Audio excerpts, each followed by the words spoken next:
ماتش الاهلي وبيراميدز. الاهلي غلب 3-2.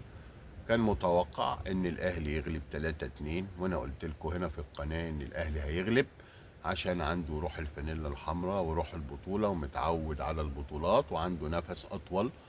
بيراميدز ما عندوش جمهور. الاهلي كان عنده 40 50 الف في الاستاد. بيراميدز ما عندوش جمهور، مش متعود على البطولات، وعندهم مصيبه سودة. ودايما اقول طول ما احمد الشناوي هو حارس بيراميدز، بيراميدز مش هيشوف ولا بطوله. احمد الشناوي كان حارس مرمى في نادي الزمالك برضه، وكان عنده ماتشات مأساة ومسخرة.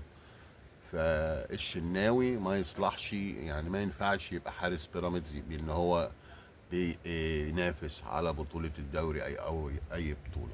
الجون التالت اللي جه فيه بتاعه كله خالص. قفشه حطها القاضية وما اعرفش ايه، بس كان ممكن يطلعها.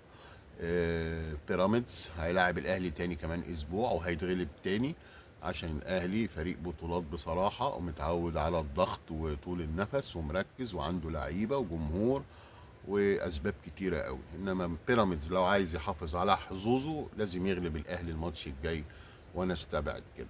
فانا بقول للاهلي وجمهوره الف مبروك على الدوري مقدما. ده كان متوقع في دوري الفسكونيا والملوخيه، وان شاء الله السنه الجايه نشوف دوري احسن يعني ومنظم عن كده.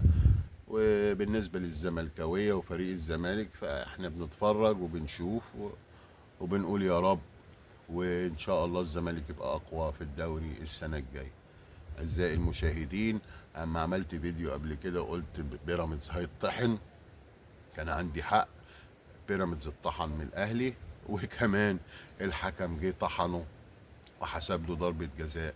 حسب ضربه جزاء للاهلي من وحي الخيال بتاعت حسين الشحات، بس الناس بتقول ان في ضربتين جزاء للاهلي.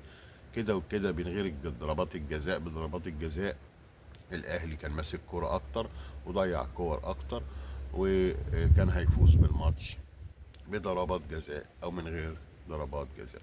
يعني بيراميدز قدامه فرصة دلوقتي لو عايز فعلا ينافس ويبقى بطل مرة في حياته، لازم يغلب الاهلي الماتش الجاي، وانا اشك في ذلك. فمبروك للاهلي الدوري مقدما، ونشوفكم على خير السنة الجاية وبصحة وبسلام أعزائي المشاهدين. شكرا لحسن المتابعة، كل سنة وأنتم طيبين. ميرسي.